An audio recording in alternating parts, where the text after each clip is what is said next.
As tensions with Iran rise, Donald Trump has said something that stunned America's closest partners in the Middle East. Well, the US, he revealed, will no longer share its military plan with Gulf allies. That's right. That includes countries that host the US bases, countries that depend on American protection, and countries that could be the first in line of fire if war breaks out. You're watching TimesXP. It's me, Dhriti, and here's what Trump actually said. In an interview with Fox News, Trump made it crystal clear.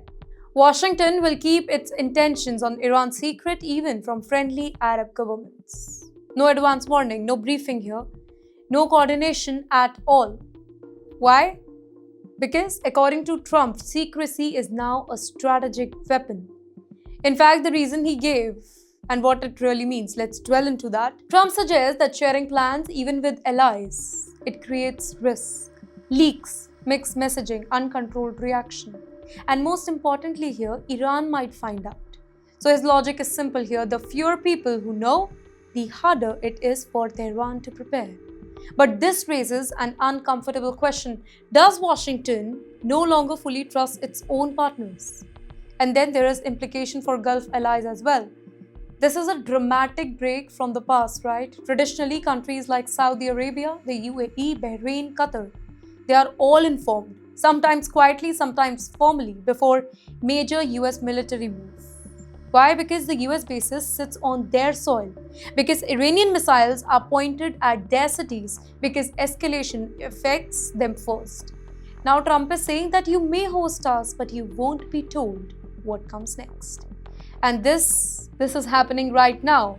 At the very same time as these remarks, Iran is conducting missile drills. US forces are reinforcing Gulf bases. Iran-backed groups, they are active across the region. War rhetoric is rising on all the sides. In this environment, information itself becomes power. Now here, Trump's strategy appears to be maximum unpredictability, not just for Iran, but for everyone. So here's the big question. Are Gulf states helping Iran secretly? Trump didn't say directly though, but the implication, it was clear enough to rattle capitals across the Gulf. If allies are being cut off, it suggests concern, real or perceived, about information flowing where it shouldn't.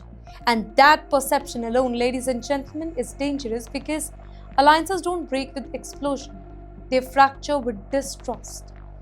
In the end, here's what it means for the regional security. Without coordination, Gulf militaries may no longer know when to raise the defenses. Missile interception system may not be fully aligned. Civil defense planning becomes guesswork. In short, allies are left preparing for a storm without knowing when or where it will hit.